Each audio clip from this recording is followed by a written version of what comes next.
Hello everyone, and welcome back down here to the Gamer's Den with me, your host, Jordan, your master of lore and storyteller extraordinaire. Now, we are going to finish up the implements guide for the Occultist class out of 1st edition Pathfinder, and we're finishing pretty strong here with the last two, Necromancy and Transmutation. And I'll tell you now, Transmutation is exactly what you want for a melee build. Hell, even if you're mixing up between being a little bit of a spellcaster, a little bit of a melee kind of character, transmutation is going to be massively helpful in that regard. But let's go ahead and just chew right on through this and get into everything. To begin with, necromancy, their implements are bones, coins, dolls, drums, robes, and skulls. Now, skulls and bones are the same thing. A skull is a bone, but I get why they have the two separate here. Now, the resonant power you get for putting focus points into a, uh, a necromantic implement will be necromantic focus. Now, whoever has the implement controls another 2 hit dice worth of undead for every focus point invested. Max is 4 times your occultist level. Any spellcaster with the implement can use it as an added focus component for necromancy spells that are cast to create undead. If this is done, the caster can create a number of hit dice worth of undead equal to the implement's bonus. So if you have 10 focus points put into a necromancy implement, they get they will get 10 hit dice worth of undead that they can create.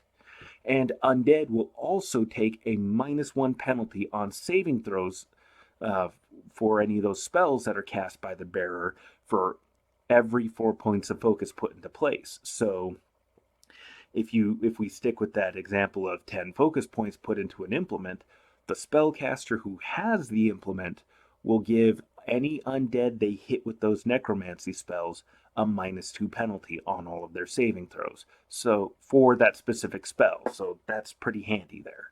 It's not bad at all. And then the base power that you get for just selecting a necromancy implement will be mind fear, as opposed to all those other kinds of fears. Standard actions to activate, and you spend 1 focus point to instill fear in a target. The target must be within 30 feet of you, and it can make a will save to negate the effect. If the target fails and has fewer hit dice than you, it's frightened for 1d4 rounds. If it has more hit dice than you, then it's shaken for 1d4 rounds, and this is a mind-affecting fear effect. So this one's a solid choice, and the fact that it's a base focus power that you get for free definitely adds to it.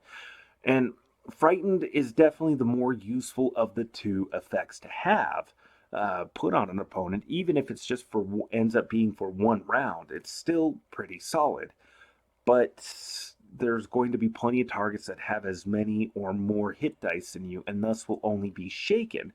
While shaken still gives some decent penalties, it's not as good. And if you're hitting a higher level or same level target and they get shaken, well, those penalties, while still beneficial, are not going to be that severe, especially since it could end up only lasting for 1 round.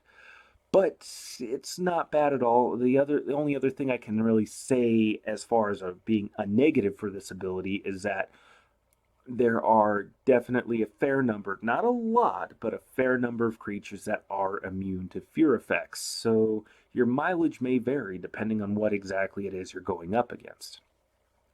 But then for the starting into the powers that you can select as you level up and advance as an occultist, you get Flesh Rot.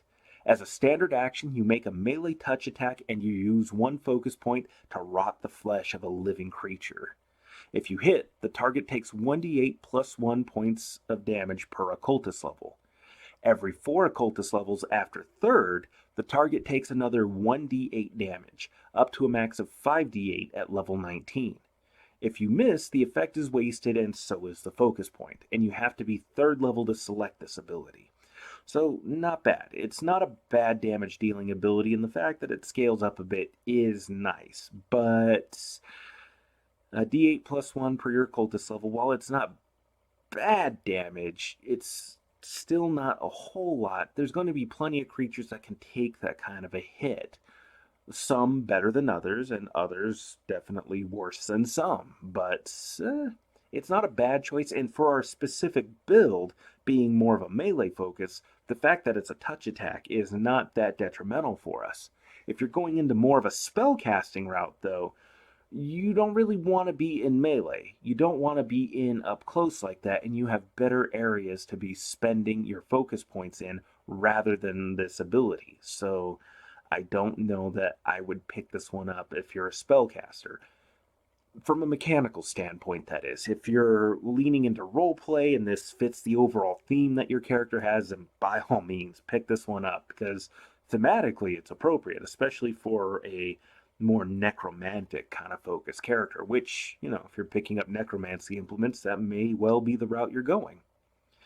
But since I mentioned that there are better areas for you to spend your focus points, we come to an ability that is exactly that for you, and that's Necromantic Servant. You use one focus point to raise a single human skeleton or human zombie from the ground to serve you for 10 minutes per occultist level, so we're already at a really generous duration here. This servant will have hit points equal to 1/2 of your max total, not counting any of your temporary hit points that you might have. It will use your base attack bonus and gains a bonus on damage equal to 1/2 your level, so that's going to be pretty hefty after a while.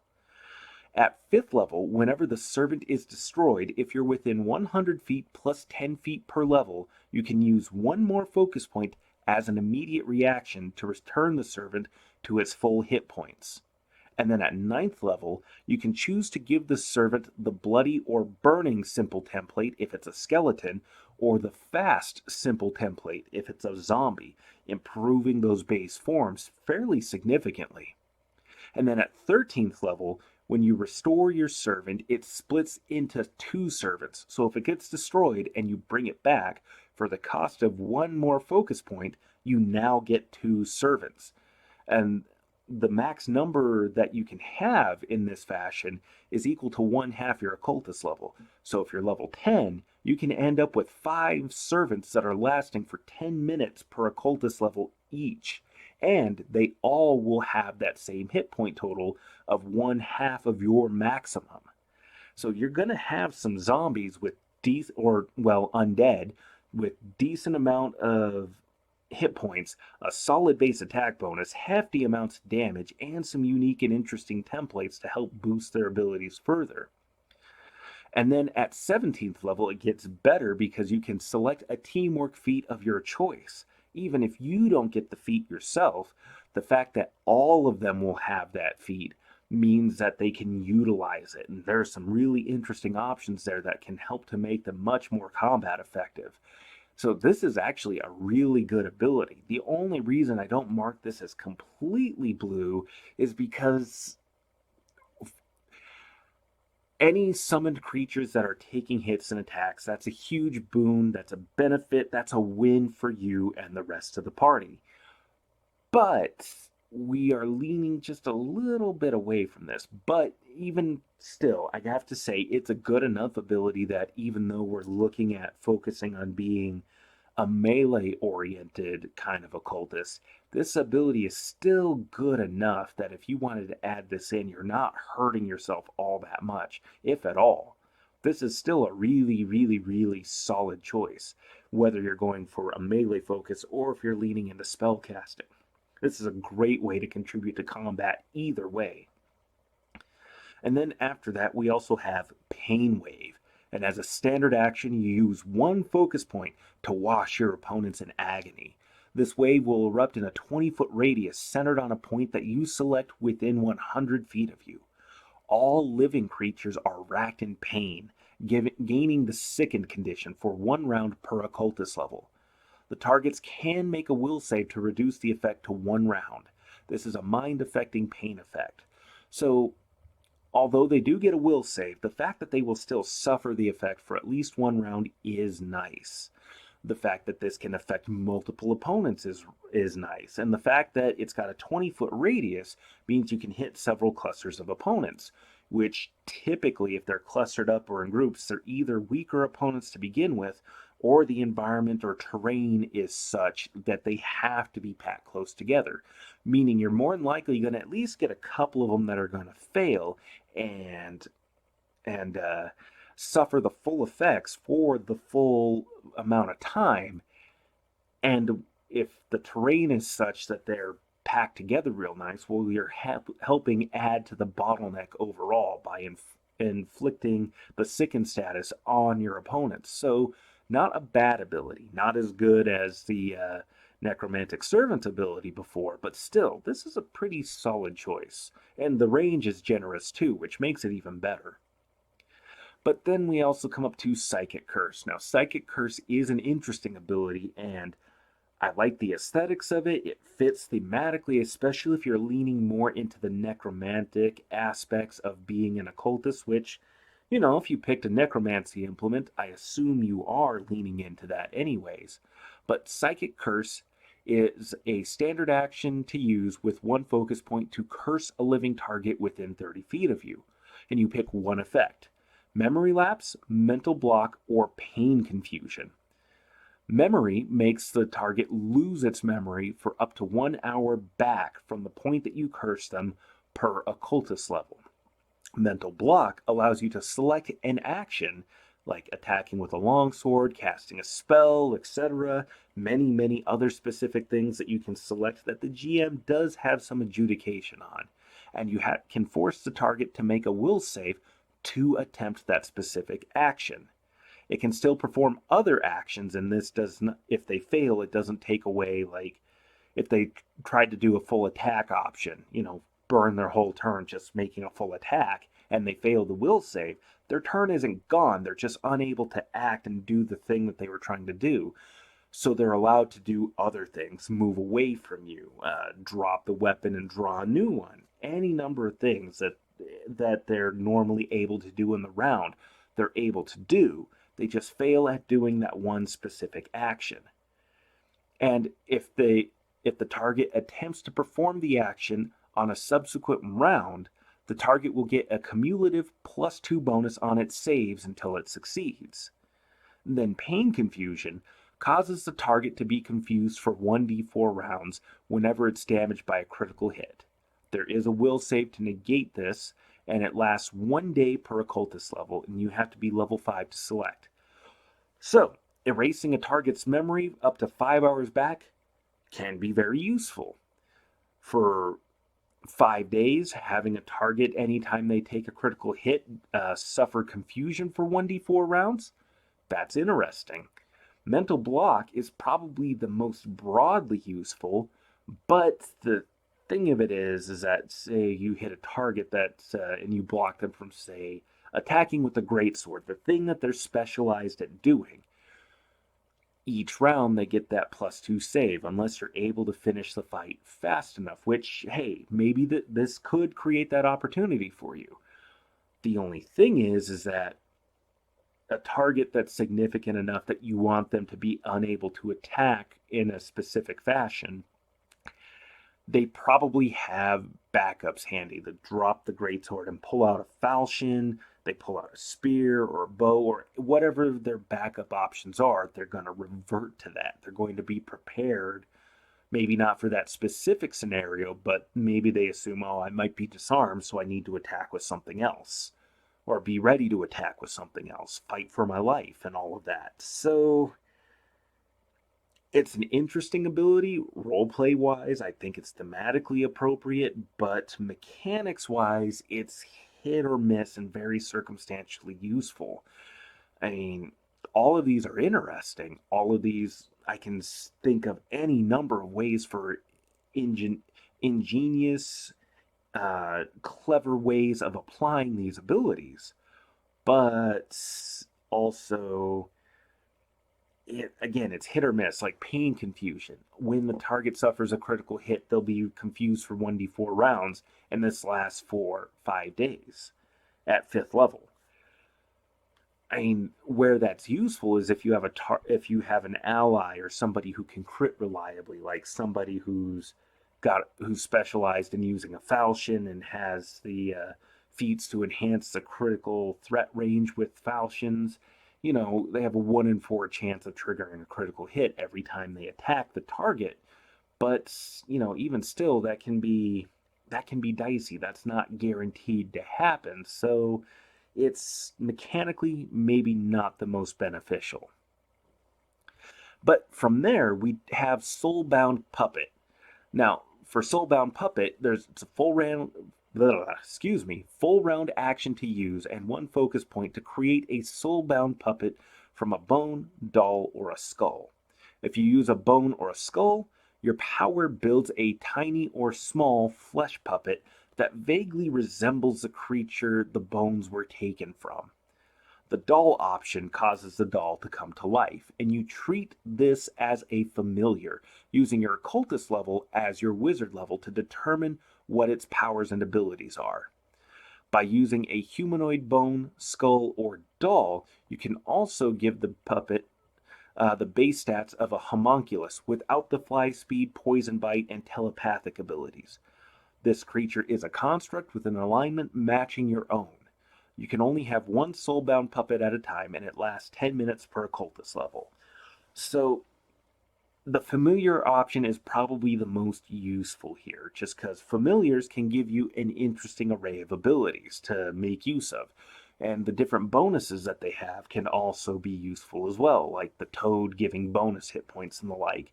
And bonus hit points for a melee-oriented character is definitely useful, and since we are a lighter, more medium kind of build of melee character, having those bonus hit points certainly doesn't hurt by any stretch of the imagination.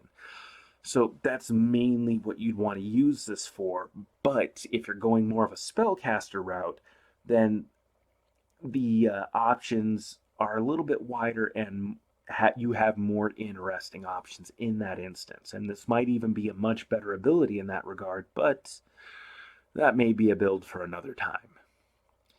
And then for the next ability out of Necromancy, we have Spirit Shroud. It's a standard action to use, and you use 1 focus point to cover yourself with a shroud of spirit energy. This will last for 1 minute per level, and you gain temporary hit points equal to 1d6 plus 1 per occultist level. These stack with temporary hit points from other sources, but not from several uses of this ability. And then at 4th level, as long as the shroud remains, you gain a resistance bonus on all saving throws against death effects, fear effects, and any spells or effects that give negative levels or deal negative energy damage. If these spells and effects allow for a save, that is, anyways. The bonus that you get is equal to 1 plus 1 for every 4 occultist levels beyond 4th. You must be 3rd level to be able to select this power. So this ability is actually kind of cool. I mean, the temporary hit points that you get are not small by any stretch. I mean, by level 10, you're looking at least 11 extra temporary hit points, and it can stack with temporary hit points from other sources. So that's really, really useful. Getting all those bonuses against fear effects, death effects, spells that or effects that give you negative levels or negative energy damage. That's really cool. And this is actually a really nice ability. Again, maybe not something you immediately want to jump for, especially in the face of several of the other abilities that we're going to want out of Transmutation, but still, not a bad choice by any stretch. This is actually a pretty good one. But, like I mentioned, Transmutation is really what we're looking at here for our specific build. This will probably be the first choice for your implements. So, for Transmutation, the implements are belts, boots, sandals, vests, and weapons. Weapons are definitely what you want out of this. And the resonant power that you get for selecting Transmutation that comes with any of your Transmutation implements is Physical Enhancement. The implement enhances the bearer's body. And when you invest focus in the implement, you select a physical ability score. The implement will give you a +2 temporary enhancement bonus to that ability score for every 3 focus points that are invested in the implement. The maximum is +2 at first level, and then +2 for every 6 occultist levels afterwards. So by level 7, you can have a +4 bonus, and then by level 13, you have a +6 bonus. So you can really start to ramp up those bonuses there and get into some really, really cool stuff. And you add this to your strength, your dexterity, or your constitution. And so if you wanted to play with, say, more of a strength-oriented build over dexterity, you can very, very easily do that with the transmutation abilities here, especially physical enhancement. And then the base power that you get just for selecting transmutation implements as part of your focus powers, you get legacy weapon. You use a standard action to spend 1 focus point, and you touch a weapon to grant it an enchantment bonus. The bonus is equal to 1 + 1 for every 6 occultist levels you possess, a +4 max at 18th level. Enhancement bonuses gained stack with a weapon's existing enhancement bonus for a maximum of that +5. So if you have a +3 weapon already that you're using as your implement, well, then you can get that up to a +2 pretty damn easily. I mean, the fact that it stacks together is just amazing. This is great. This is an incredible ability to have. Also, you may imbue a weapon with a special ability equal to or less than your maximum enchantment bonus, reducing the enchantment bonus by that amount. So let's say we're 18th level. So that's a +4 bonus right there. And we have a +4 weapon already. We have a +4 longsword. And we want to get that up higher. So we can get that up to a +5, and then we have a remaining +3. Well, what's the special ability we could select? We could select the speed special ability that you can enchant weapons with to get an extra attack with that weapon. So that's what that does there. This allows you to get different enchantment effects upon your weapon. So you can select different bane abilities, situational elemental damages like fire, ice, electricity, acid, things like that. You can get that put onto your weapon as a temporary effect for the cost of 1 focus point. So this is a great ability to have. This allows you to be adaptable in combat, which is exactly the kind of thing that you want to have. So this is a really, really, really good ability to have. Also can save you a lot on enchantment bonuses and not have to worry so much about spending a lot of gold on, getting an ability put on your weapon that is only going to come up every so often. It frees up your resources for many, many other things.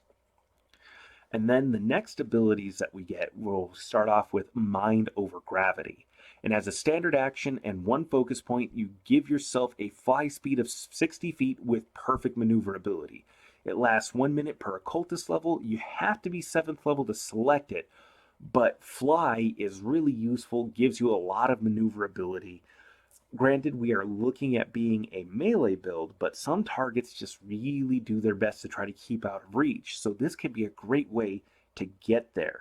Or targets will also, like, say, a wizard. Wizards like to throw up a lot of walls and barriers to keep melee-focused characters away from them as they start summoning more targets, more monsters to just harry, deal with, and otherwise harass the party. Mind over Gravity can let you circumvent all of that and get straight at the target. And then after that we have Philosopher's Touch.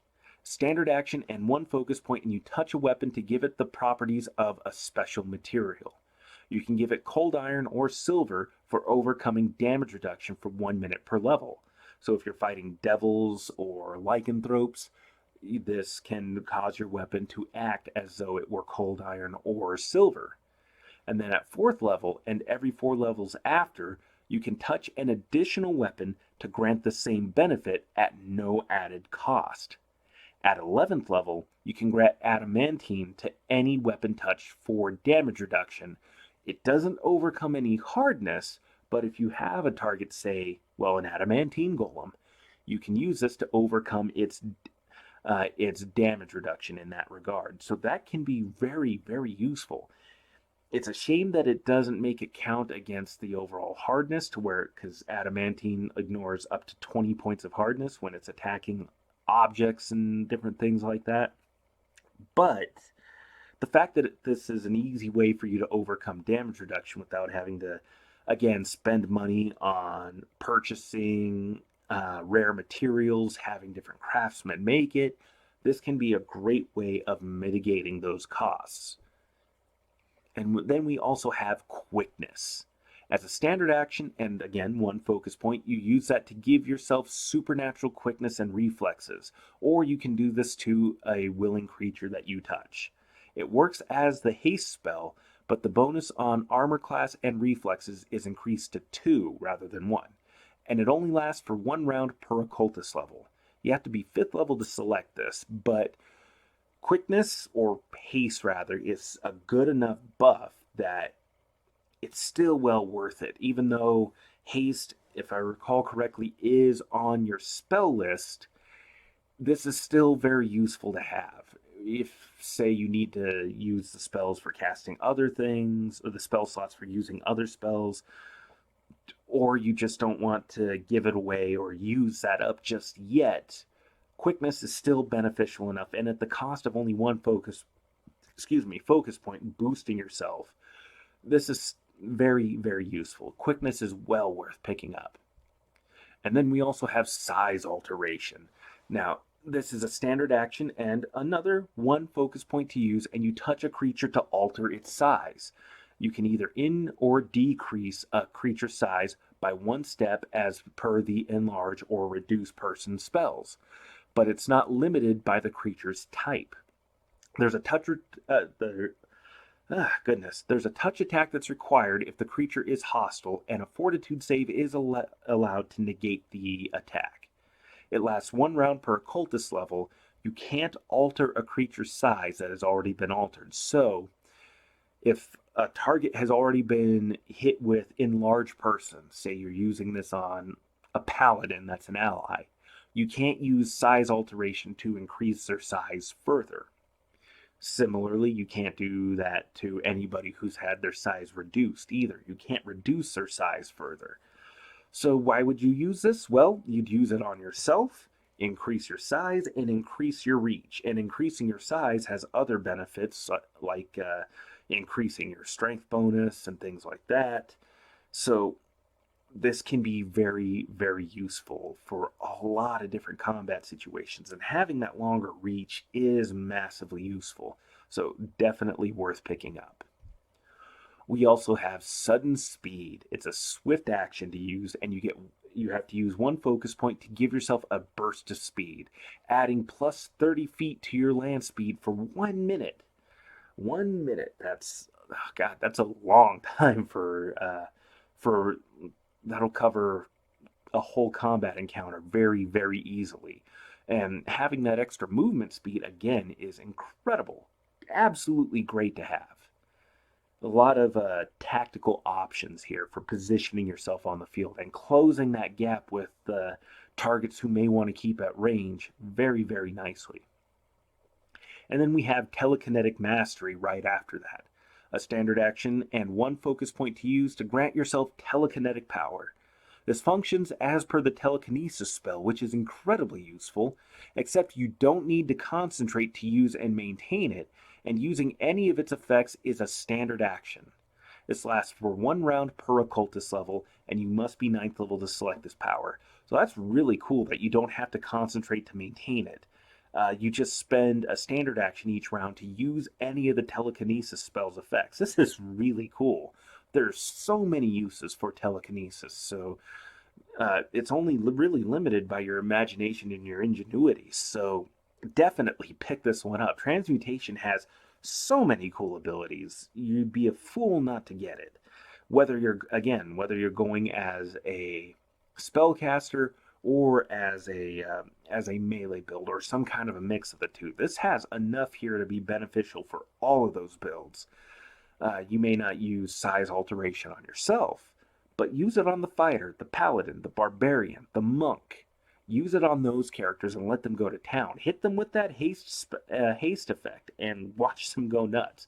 telekinesis is useful for every build that I can think of, so it's worth getting. And then being able to give everybody's weapons different alchemical properties, giving it the effects of cold iron, silver, or adamantine is great. So definitely pick up the transmutation implements, whatever your build may be. But that's it for implements now. We still have plenty more to go for the Occultist build guide.